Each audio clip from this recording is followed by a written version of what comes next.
terkait adanya laporan istri dari tersangka SH ke Propam Polda Sumsel penangkapan laki yang merasa dijebak oleh oknum Sat Narkoba Polres Muba atas kepemilikan narkotika jenis Inex sebanyak 2 butir. Kasat Narkoba Polres Muba bantah kalau penangkapannya ialah rekayasa sama sengaja menjebak pelaku.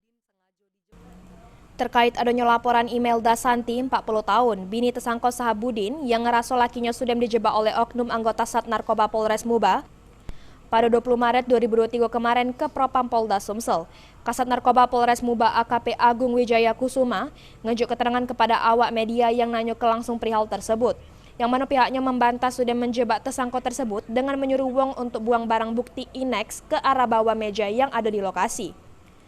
Menurutnya, amun peristiwa penangkapan itu sudah sesuai prosedur, punya 2 alat bukti yang cukup, diketahui sebelum tersangka sudah mengaku memesan dewek barang haram tersebut kepada seseorang.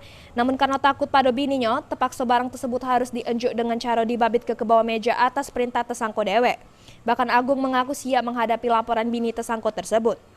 Jadi baiklah rekan-rekan media, untuk tersangka Sahabudin ini sendiri kita amankan pada hari Senin tanggal 20 Maret 2023 sekira jam 3.15 di RT 01 RW 01 Kelurahan Sungai Lilin, Kecamatan Sungai Lilin, Muba. Tersangka ini sendiri diamankan dengan barang bukti 2 butir Inex. Yang keberapa kalinya? Yang ketiga kalinya.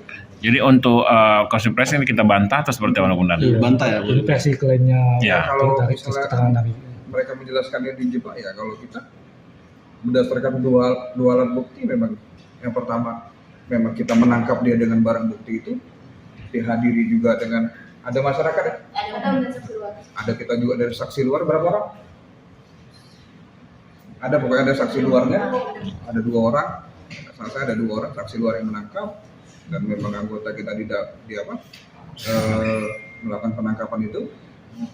Yang maka dari itu memang si tersangka Sahabudin kita tetapkan sebagai tersangka. Ruzi Iskandar, PAL TV.